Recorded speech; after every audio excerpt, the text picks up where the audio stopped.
Dear students, ALAIKUM warahmatullahi wabarakatuh. Myself, Aijaz Paray, teacher, Government Middle School, KHURHAMA, Zone KHUMERIYAL.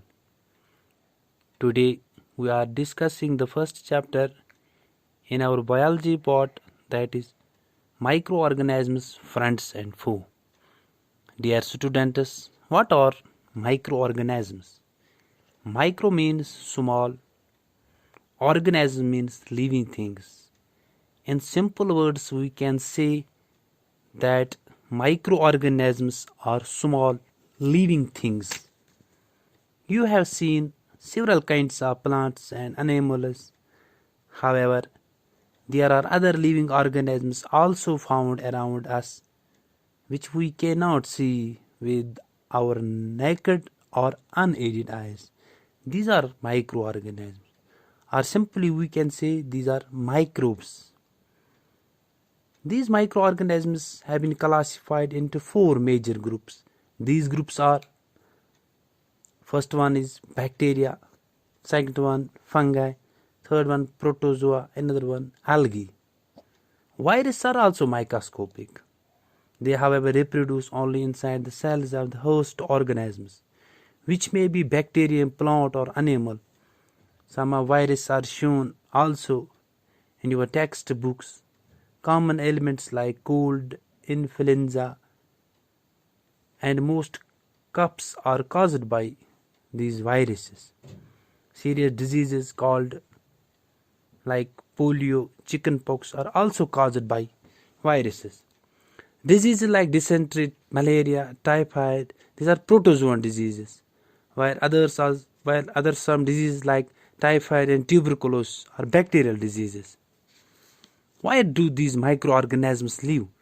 Microorganisms may be single-celled, which may be made up of single, that's called unicellular, like bacteria. Some algae and protozoa are multicellular, that is made up of more than one cell.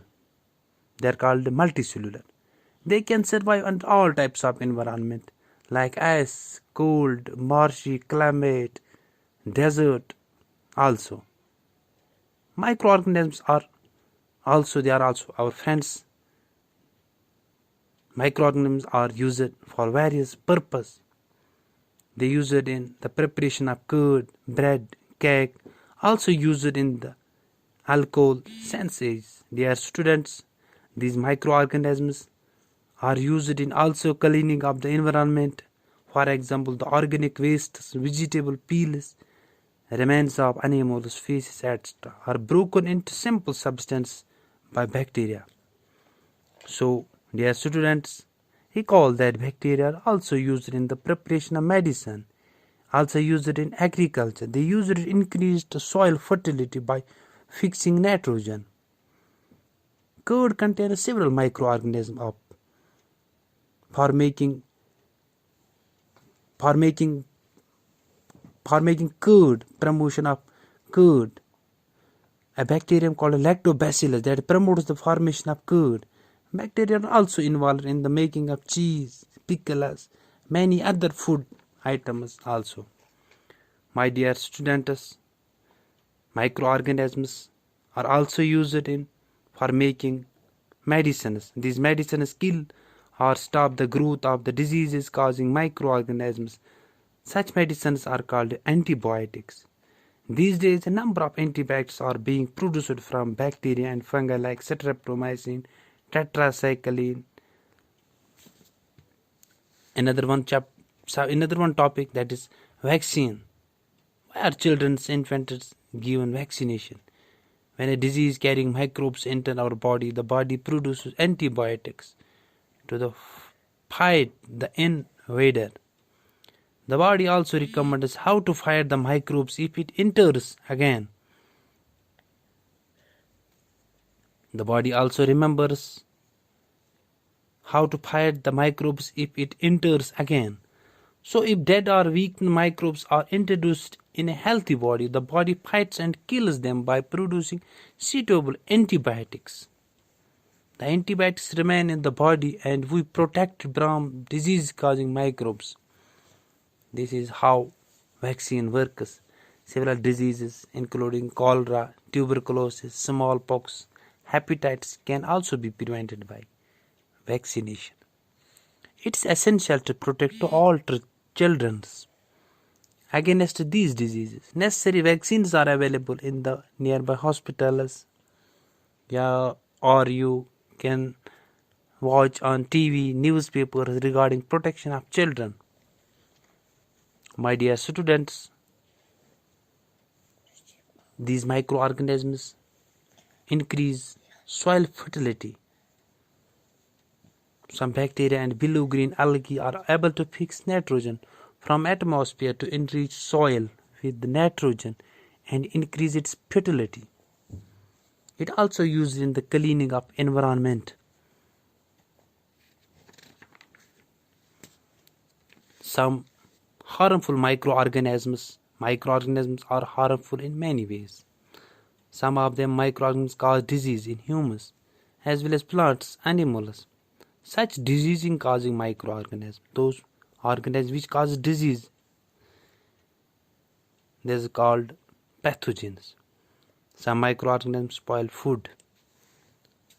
Pathogens enter our body through air, water, or food. The air that we breathe, the water that we drink, or food that we eat. They can also get transmitted by direct contact with an infected person or carried through an animal. Microbial diseases that can spread from an infected person to a healthy person through air, water, food, or physical contact are called communicable disease, like cholera, common cold, chickenpox, and tuberculosis. We should keep a handkerchief on the nose and mouth while sneezing, or it is better to keep a distance from infected person. There are some other insects and animals also which act as carriers of diseases causing microbes. Housefly is one such carrier.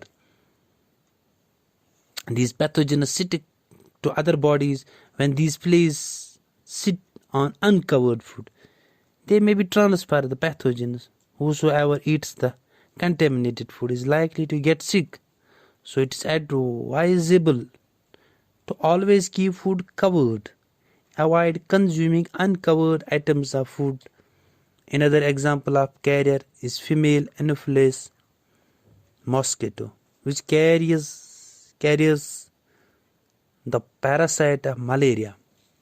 My dear students, female Aedes mosquito act as carrier of dengue virus. How can we control the spread of malaria or dengue? Several microorganisms not only cause disease in humans and plants but also in other animals. For example, anthrax is a dangerous human and a cattle disease caused by a bacterium. Foot and mouth disease of cattle is caused by virus. Several microorganisms cause disease also in plants like wheat, rice, potato, sugarcane, orange, apple, and others. Some common diseases, human disease caused by microorganisms like tuberculosis, measles, chickenpox, polio. These are caused by bacteria as well as virus. Their mode of transmission is through air or direct contact. So we should keep the patient in a complete isolation. Keep the personal belonging of the patient away from those of the others. Vaccination is to be given at suitable age. Another common human disease, that is cholera, typhoid, it's also caused by bacteria. Its mode of transmission is by water or food. So for that, we should maintain personal hygiene and good sanitary habits. Consume properly cooked food. And then one, hepatitis or malaria, they are caused by virus as well as protozoa. Its mode of transmission is by water or mosquito. Drink boiled water to prevent yourself. So dear students, this is all about today's my topic. Thank you. ASLAM.